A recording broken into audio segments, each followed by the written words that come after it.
Shalom saudara-saudara yang terkasih dalam Yesus Kristus. Selamat datang kembali di channel YouTube kita, Membongkar Fakta Kebenaran Alkitab. Sebuah tayangan rohani yang terus hadir untuk membangun iman kita, mencerdaskan jemaat, dan memperdalam pemahaman kita tentang isi Alkitab secara lebih tajam dan terbuka. Dan hari ini kita sudah masuk ke hari yang ketiga atau episode yang ketiga. Dan di seri ini kita terus membahas fakta-fakta Alkitab yang sering kita baca, tetapi mungkin jarang dipahami secara mendalam.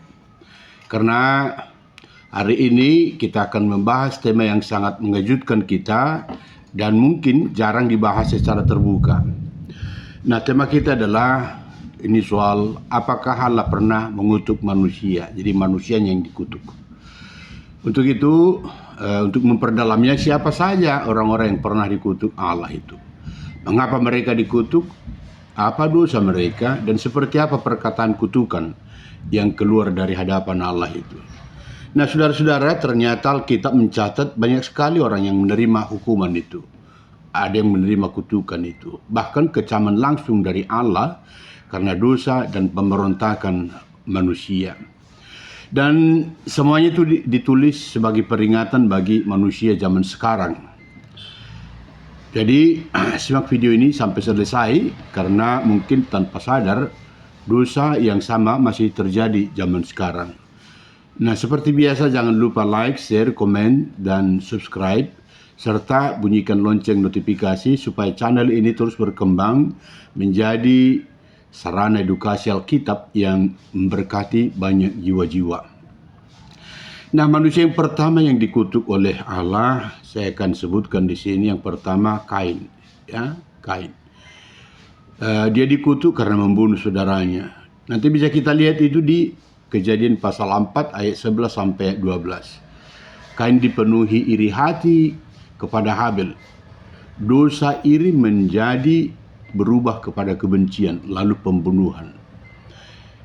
Jadi Allah berkata, inilah kata-kata kutukan itu. Terkutuklah engkau, terbuang jauh dari tanah. Engkau menjadi seorang pelarian dan pengembara di bumi. Nah, mari kita refleksikan peristiwa dari Kain ini.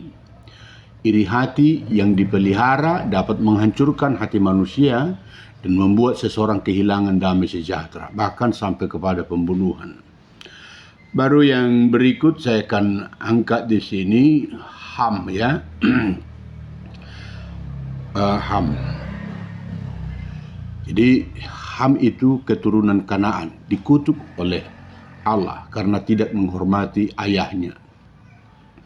Mari kita baca nanti Kejadian 9 ayat 25. Terkutuklah Kanaan, hendaklah ia menjadi hamba yang paling hina. Nah, refleksi kita dari situ. Allah memperhatikan sikap hormat dalam keluarga, apalagi anak-anak. Harus hormat pada orang tuanya, ayah dan ibunya. Nah, yang berikut saya akan angkat di sini, yaitu penduduk kota Merot. Dikutuk karena diam saat pekerjaan Tuhan berlangsung. Nah, kita lihat nanti di kitab Hakim-Hakim 5 ayat 23. Nah, inilah perkataan kutukan dari Allah itu. Kutukilah kota Meros, sebab mereka tidak datang menolong, ya, tidak datang menolong Tuhan. Apalah refleksinya? Netral dalam pekerjaan Tuhan seringkali berarti tidak peduli terhadap kehendak Tuhan. Nah, orang yang berikut lagi adalah namanya Ahan. Binasa karena dosa, tersembunyi. Yosua pasal 7 ayat 24 sampai 25, Ahan mencuri barang yang telah dikhususkan bagi Tuhan. Ya, jadi tidak terlalu nampak kutukan itu, tapi refleksinya adalah satu dosa tersembunyi bisa membawa penderitaan besar bagi keluarga dan komunitas. Gehazi, ada orang yang bernama Gehazi dikutuk dengan penyakit kusta. Nanti kita baca itu di 2 Raja-Raja 5 ayat 27. Beginilah kata kutukan itu. Kusta Naaman akan melekat kepadamu dan kepada anak cucumu. Nah, apa refleksinya? Cinta uang dapat menghancurkan pelayanan dan integritas rohani. Nah, yang berikut saya akan angkat adalah yang Raja Yehoyakim dikutuk karena menolak firman Tuhan. Nanti kita baca itu dalam Yeremia pasal 36 ayat 30. Yehoyakim membongkar gulungan firman Tuhan yang ditulis Nabi Yeremia. Allah berkata, tidak akan ada keturunannya yang duduk di tahta Daud. Nah, luar biasa, tidak akan ada keturunannya yang duduk di tahta Daud. Nah, itulah kata kutukan itu. Refleksi. Menolak firman Tuhan membawa kehancuran rohani dan masa depan. Nah, yang berikut lagi, orang yang mengandalkan manusia lebih dari Tuhan. Nah, dalam Yeremia 17 ayat 5, begini perkataan kutukan itu. Terkutuklah orang yang mengandalkan manusia yang hatinya menjauh dari Tuhan. Nah, pada refleksinya, kepercayaan terbesar manusia harus tetap kepada Tuhan, bukan kekuatan duniawi. Nah, saya akan ambil lagi yang bernama Judas Iskariot.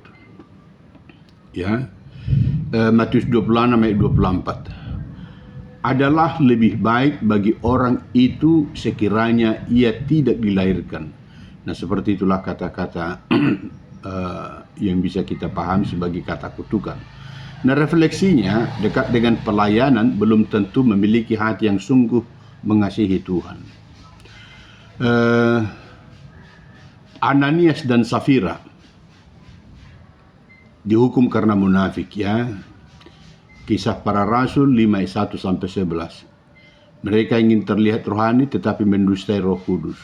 Nah, memang tidak ada langsung kata-kata kutukan di sana, tapi akibat dari kemunafikan mereka, ada yang terjadi kepada mereka. Nah, bagaimana kita merefleksikan itu? Allah tidak berkenan pada kepura-puraan rohani. Nah, yang berikut lagi, Elimas si tukang sihir dibuat menjadi buta.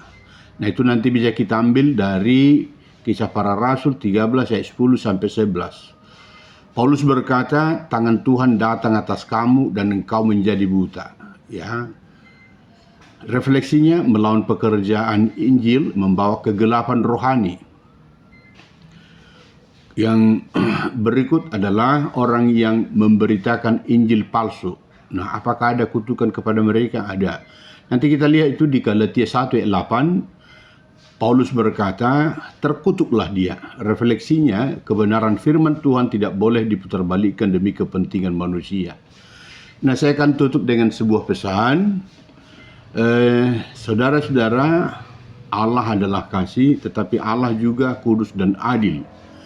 Kutukan dan hukuman Tuhan datang dalam Alkitab, ya. Kutukan dan hukuman Tuhan dalam Alkitab bukan ditulis untuk menakut-nakuti manusia, melainkan menjadi peringatan agar manusia bertobat dan hidup benar di hadapannya. Dalam Roma 15 ayat 4 berkata, segala sesuatu yang ditulis dahulu telah ditulis untuk menjadi pelajaran bagi kita. Artinya ini pengingat, menjadi pelajaran. Karena itu, jangan main-main dengan dosa, jangan mengeraskan hati saat Tuhan menegur, dan jangan menukar kebenaran dengan kenyamanan duniawi. Sebab Tuhan masih membuka pintu pertobatan bagi setiap orang yang mau kembali kepadanya. Terima kasih sudah menonton episode yang ketiga ini dari Membongkar Fakta Kebenaran Alkitab. Saya ulang lagi, jangan lupa like, share, komen, subscribe, bunyikan lonceng notifikasinya. Karena setiap episode akan membahas fakta-fakta Alkitab yang tajam, mendalam, membangun iman, dan membuka wawasan rohani jemaat. Sampai jumpa di episode berikutnya. Shalom.